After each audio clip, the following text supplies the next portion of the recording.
In this episode, I will break down the 4 biggest mistakes I see in runner-specific strength programs, and more importantly, how to fix them. Plus, I'll take you inside my own training as I prepare for Zion 100. Stick around so you can improve your programming and increase your performance. Not all exercises are created equal. If you're choosing an exercise that limits range of motion and the resistance you can use, you're limiting results. Low load exercises like banded walks, kickbacks, or any other rehab exercises aren't giving your body the stimulus it needs to get stronger. Concentric biased exercises, which create a large amount of fatigue and burn, create a false sense of productivity. Strength training is about progressive overload. If you can't load an exercise significantly or progress it over time with multiple variables, it's not an effective tool.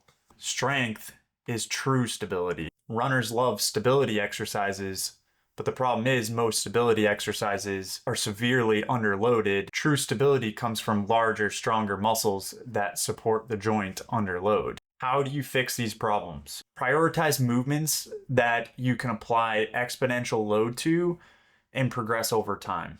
You have to put yourself in a position under load that targets that muscle tissue you're after. So if I'm trying to train my glutes, I better make sure that in the bottom of that position, I'm feeling a crazy stretch in my glutes. If I'm feeling it in my back or my quads, that might be great for back or quads, but if I'm targeting my glutes, then why am I doing the exercise? Now, during certain phases, we may use partial range of motions or isometric contractions to create a desired stimulus for that block. But what I'm talking about is for general population or recreational athletes to get stronger, which mostly all they need is full range of motion training and to be able to load that movement progressively over the course of time. If an exercise isn't creating the desired stimulus on target muscle tissue in full ranges of motion, then you most likely shouldn't spend too much time on it. Number 2, progressive overload. Would you run the same distance at the same pace every single week and expect to get faster? Probably not. So then why would we do the same exercises with the same weight every single week and expect to get stronger? Your body adapts to the demands you place on it. If you're not increasing weight, reps, or intensity over time, you're just maintaining. You're not improving. Common progressive overload mistakes are lifting too light. If your strength work never pushes you close to failure, you're not building strength or muscle. Excessive high rep circuits, 100 to 1,000 reps of body weight or light resistance movements might feel tough, but they create unnecessary fatigue without building real strength. Doing the same exercises, sets, and reps for months on end will cause your body to stop adapting when there's no new challenge. How do we fix this? We apply progressive overload to our exercises. So we're going to choose exercises that we can progressively either go up in weight, sets, or reps, or increase the complexity of the exercise. Structure your strength training like you do running. Have phases of building, peaking, and recovery. Strength training should challenge your body in ways that translate to better running performance, not waste your valuable time in the gym. Once again, don't work for the sake of working hard. Going into the gym and doing high fatigue, high repetition workouts might feel tough. You might get a good sweat going, but realistically, where do we go from that? Mistake number 3, poorly structured programs. Random training gets random results. If your strength training has no structure, you're just exercising. You're not training. Good programming means your strength work aligns with your running goals, not competes with them. A well-structured program makes you stronger while supporting your endurance, not draining your legs before a key workout. Common programming mistakes are your daily, weekly, and monthly structure. Having no structured phases wouldn't allow you to do our second mistake, which is progressively overload. So if our program doesn't have a methodical way to get to point A to point Z, then we're not doing anything. We need a program that progresses in sets, reps, intensity, or a combination of all 3, and every 4 weeks or so, then modifies the exercise selection. We're not changing an exercise every single week because that would just be too random. We need to learn the exercise and then apply load to it, and the load and intensity and sets and reps and overall volume is where we're going to see progression over time. There's no such thing as confusing your body for better results. putting high fatigue exercises first in the training protocol rather than speed, plyometrics, or power movements, which are neurologically demanding.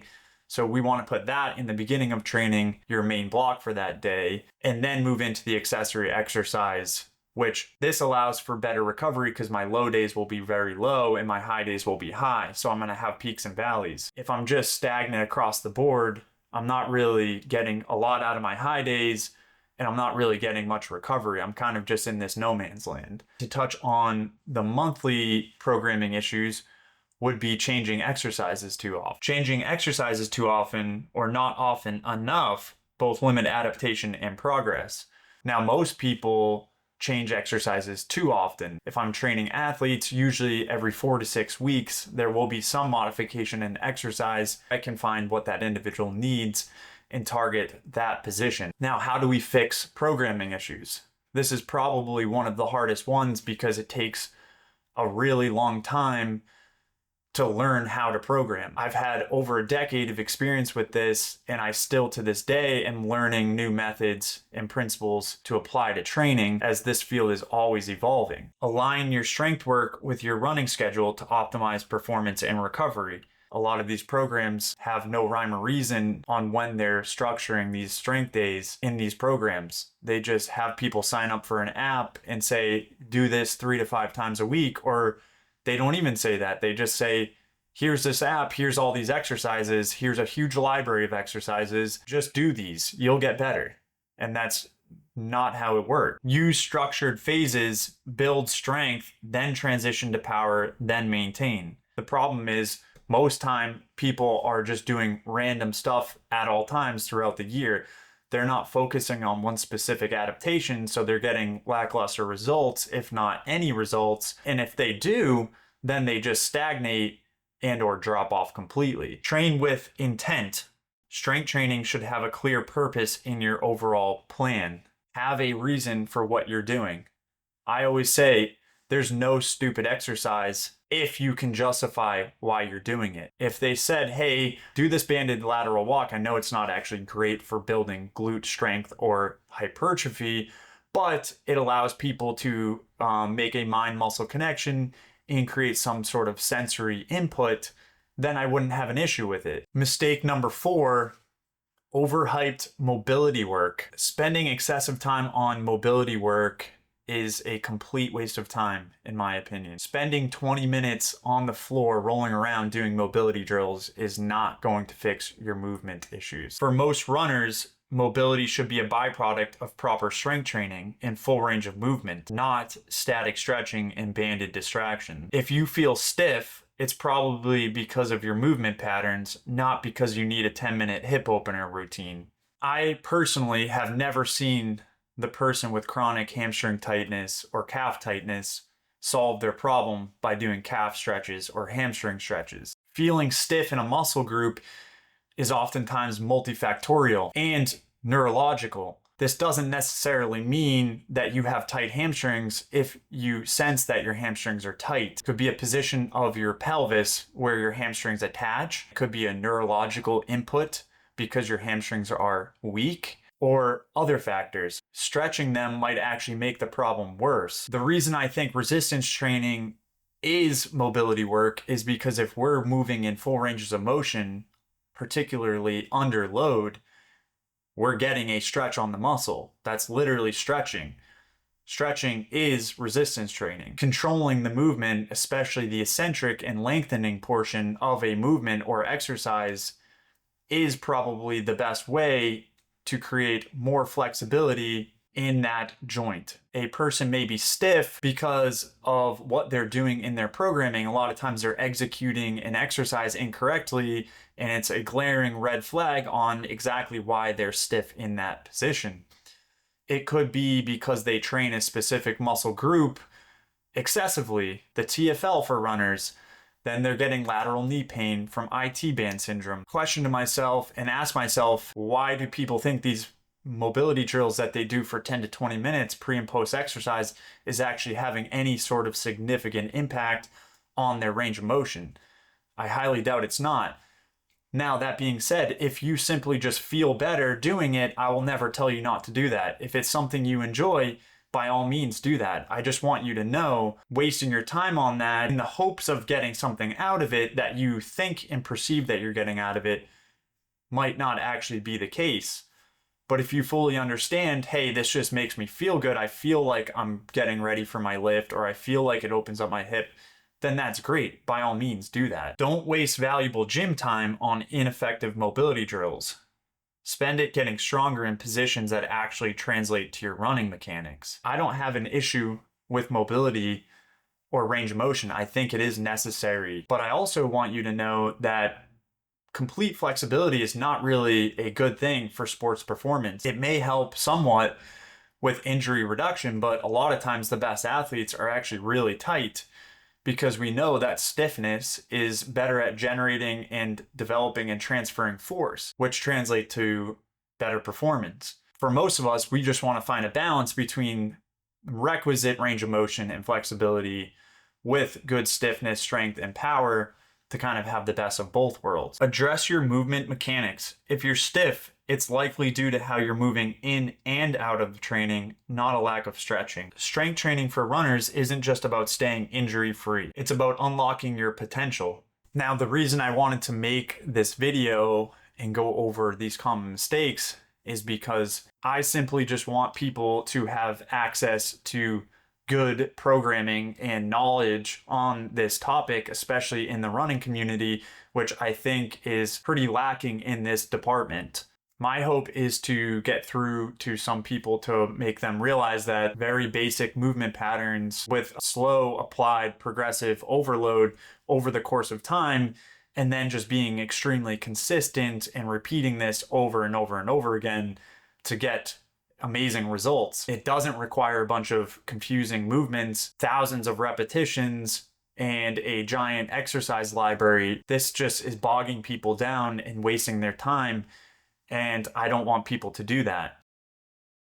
Okay, here is my current split for my first block of training for Zion. This first 4 weeks was really experimental for me. This is my first time programming for an ultra marathon. I've done programming for endurance events in the past as a coach, definitely the first time I'm doing it for myself. So I had theories and ideas and structures in my head, but it's easy to put them down on a piece of paper. It's a totally different story when you start to actually execute the program throughout the week. So the first few weeks, I knew it was just going to be a lot of trial and error. So you'll see that from week one to kind of where I am currently, some things have changed. I was going to a gym a little ways from me in the beginning, so I had access to different equipment, so I had some slightly different exercise selections. I currently am just training in my apartment gym, so it's pretty limited on equipment, but still plenty enough to get the job done. It's just I had to swap out basically similar movement patterns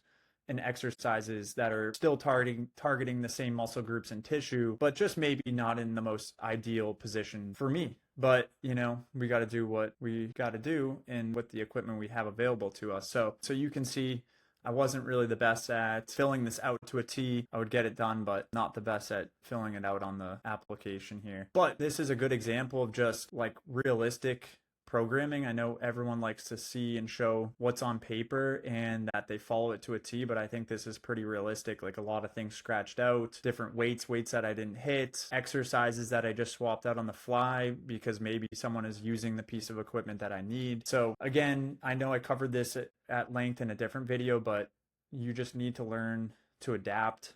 I see a lot of people come into the gym and if they can't get to the piece of equipment that is in the exact order of their program, like they don't know what to do. But just understand that in a big picture, as long as you're getting the program done in that day and you're hitting similar movements or similar body parts like that were intended for that exercise, it's not the end of the world. So I mocked up this next week. This will basically be my last week of this block before I move into a slightly modified version of this. But Monday, we have a dual plyo block here, superset. So I have a depth drop stick, skater hop stick, and I can go in my deeper thought process on how I program plyometrics and realistically program any of this, but that would probably be a video in its own right, just because plyometrics are one of those things where they can be really individualized just based on how you produce force and withstand energy, absorb energy, and utilize stretch shortening cycles and stuff like that. So I had Smith machine RDL,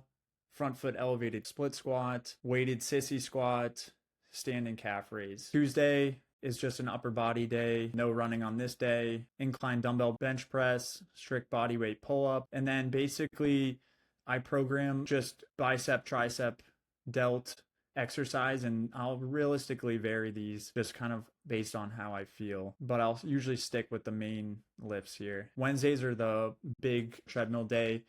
That's when I'm hitting more anaerobic lactate threshold work. I started with 60-second repeats. I'm now on 90-second repeats. And over the course of my blocks, I'm going to keep building up into bigger chunks of time for that, just because I think it's a little bit more specific to the endurance race I'm going to be doing. But I'll build up in that. I've been taking either 2 minutes rest or 90 seconds rest on those. Heart rate's usually, like I said, in that lactate threshold area of like 170, 175 towards the end of the interval. And then I'll come back down to probably just below 150. I do active rest on this. I wouldn't normally do that for most athletes or kind of events, but since I am training for an ultra, I'm just trying to teach my body to recover on the move. So might not be as ideal for targeting the energy system, but I think it's a little bit more relatable to the event. Starts with a 2-mile warm up, ends with a 2-mile cool down. After that, I go 6 sets of 30-second sprints on a 15% incline. That I will rest, I believe, a minute between those. So that day usually totals between 8 and 10 miles total distance. The speed I'm at on the intervals are 9.5 miles an hour to 10 miles per hour. And then my active rest is usually 7 miles per hour to 7.5 miles per hour. Day 4 and 5 are just similar to the first 2 days, maybe slightly different movements and different plyometrics. So these are low pogo hops, lateral pogo hops. So basically getting a little bit of extensive plyometric work, which basically extensive plyos are small impact repeated for more longer duration. And then intensive, like depth drop, would be just more intense, meaning there's a little bit more force and velocity behind the movements. Day 6 or 7, depending on what's going on, that's my long day. I've been doing a trail run or a road run, working up to about 12 to 14 miles. I think I'm going to start pushing that mileage on that day. Definitely the longer it goes, probably the more I'll be likely sticking with the trail runs, just for the less impact on the dirt than the pavement, which beats you up pretty good. And then I have basically a rest or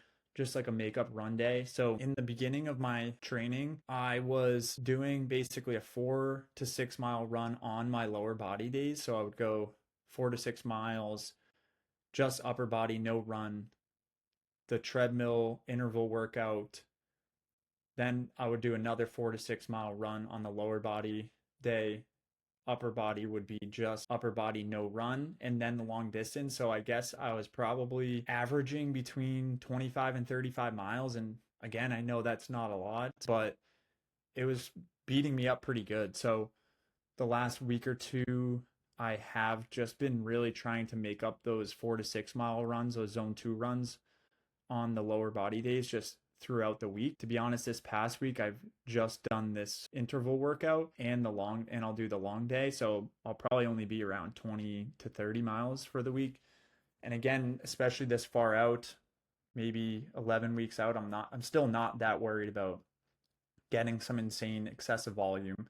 And I talked about that in my last video on why I just don't think it's going to be necessary. I'd rather focus on maintaining my strength and improving my plyometrics and stuff like that. So this is just a brief overview of my program. And again, I can go much more in depth on any of these and really the reasons why I do them if you guys would be interested in that. But for now, I'm going to try to keep it as short as possible and just give you guys an idea of my layout. Nothing fancy. I'm still realistically in these like moderate to high volume ranges and for the strength work. So and just movements that are honestly just hitting all the major muscle groups and movement patterns. And my upper body days are honestly just bodybuilding-esque, just because it's a running specific program. So I use those more or less as just a low output day, recovery day. And just personally, I still enjoy training upper body. But that's that. I will most likely transition each block with the strength work, moving down in repetitions, increasing the intensity, just so the overall volume will start to taper down, but intensity will go up. Should be a little bit less overall systemically fatiguing and less overall mechanical stress, but more neurological adaptations. And I'll finally just peak into my last block before the race, maximize strength and power and fatigue and mechanical stress, and increase my running volume.